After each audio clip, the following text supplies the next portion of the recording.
வளர்க்குறது எப்படின்னா, இப்போ காடுகள் ஃபாரஸ்ட்ல காடு வளர்த்து மரம் வளர்ப்பாங்க, வளர்த்து அது எதுவும் பண்ண மாட்டாங்க, யூஸ் பண்ணாமல் அப்படியே இருக்கும். ஆனால் நம்ம விவசாயத்தில் காடு வளர்த்து அதனால நம்மளுக்கான தேவையான அமௌண்ட்டு, அதுக்கு குறுகிய காலம், அப்புறமா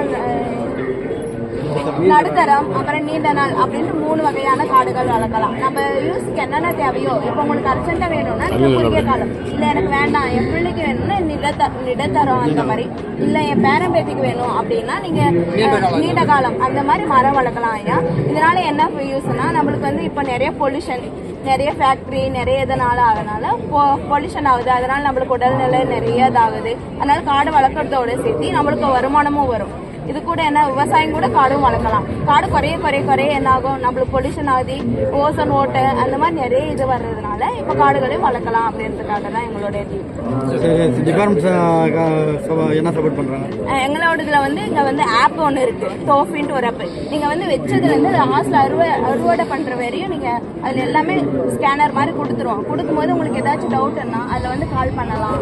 அது வந்து உங்களுக்கு என்ன டவுட் வேணா கேட்பாங்க, நீங்க சொல்லலாம், கொடுப்பாங்க. அப்புறமா நீங்க மரமே வச்சாலும் இப்ப இது கொடுப்பாங்கல்ல, மானியம் கொடுப்பாங்க. எவ்வளவுக்கு அந்த மாதிரி சந்தனம் சார், ஒவ்வொரு மரத்துக்கும் ஒவ்வொரு மானியம் மாதிரி சார். நீங்க எந்த மரம் நீங்க எந்த வைக்கிறீங்கன்னு சொன்னீங்கன்னா அதுக்கு தகுந்த மாதிரி மானியம் தருவாங்க. எந்த மாதிரி வைக்கிறீங்க சார்?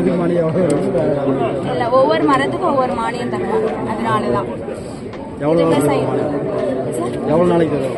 நாளைக்குன்னா நீங்க எப்ப ஹார்வெஸ்டிங் பண்ற வரையும், நீங்க வச்சதுல இருந்து ஹார்வெஸ்ட் பண்ற வரையும் நீங்க எவ்வளவு மானியம் அப்படின்னு தருவாங்க.